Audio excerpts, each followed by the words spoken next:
Samedi 5 septembre à 11h, le club de tennis de table d'Amnéville a invité les membres actuels ainsi que les anciens joueurs aux festivités du trentenaire de la naissance du club qui par la même occasion a inauguré sa nouvelle salle. Celle-ci est située au complexe sportif à l'arrière du Palais des Sports de la rue Clémenceau. La salle peut accueillir 6 tables. Le jeu est de 6 mètres par 12 mètres. Pendant les entraînements, on va pouvoir mettre 12 tables. À leur arrivée, les invités étaient conviés à signer un tableau blanc installé sur la face du nouveau bâtiment. Très rapidement, le président du club de tennis de table amnévillois, Gilles Pierron, a convié ses invités à se rendre devant la salle où un ruban tricolore a été tiré pour inaugurer comme il se doit cette nouvelle salle d'entraînement. Les personnes présentes ont été invitées par la suite à visiter librement les nouveaux locaux avant d'être rappelées dans la salle pour assister au discours. Bon nombre d'élus étaient présents pour cette inauguration.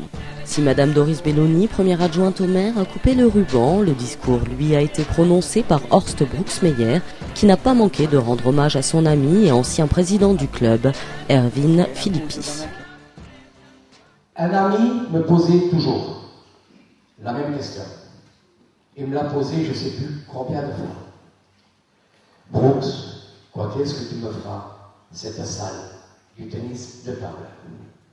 Lorsqu'il est sorti de l'hôpital, après sa première alerte, je l'ai rencontré. Il ne m'a plus posé des questions. Il m'a fait une demande. Brooks, dépêche-toi de faire cette salle. Je suis persuadé qu'elle sera magnifique, mais je voudrais tout de même la voir. Aujourd'hui, Erwin Philippi n'est plus là. Il n'aura pas vu cette salle. Mais je peux vous dire qu'en grande partie, grâce à lui, cette salle existe, cette magnifique salle. Nous y sommes. Je m'excuse d'être ému, c'est un ami. Je vous demanderai donc à toutes et à tous de remercier, et je vous remercie, d'être présents pour cette inauguration. Je vous propose de vous mettre autour des tables pour y prendre le verre de l'amitié, et je vous souhaite à toutes et à tous de passer une agréable après-midi. Merci. La veuve de celui-ci était présente à cette cérémonie et s'est vue remettre une médaille de la part de Jeunesse et Sport à titre posthume pour son époux. Le président nous relate les différentes étapes de cette manifestation. L'inauguration a commencé en réalité déjà hier soir, puisqu'on a fait notre assemblée générale, suivie donc d'un repas, et est prévu à partir d'aujourd'hui, donc 11h, l'inauguration de la salle par la municipalité d'Amnéville, suivie par la suite donc d'un cocktail de bienvenue, et puis des animations, donc des démonstrations de ping-pong, et vous verrez donc jouer un joueur qui a été premier aux Jeux de Pékin, ainsi que démonstration de nos équipes, donc jeunes, plus jeunes, et la R4.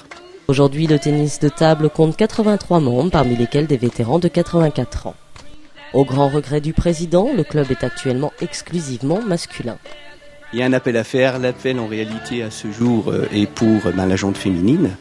On a un complexe. On est justement dans le vestiaire dédié à ces femmes. Je les attends. Elles seront accueillies, elles pourront jouer. Alors, avis aux amatrices, les inscriptions sont ouvertes durant toute la saison. La licence est de 20 € pour les dames, 30 € pour les jeunes, 40 pour les vétérans et 50 pour les hommes.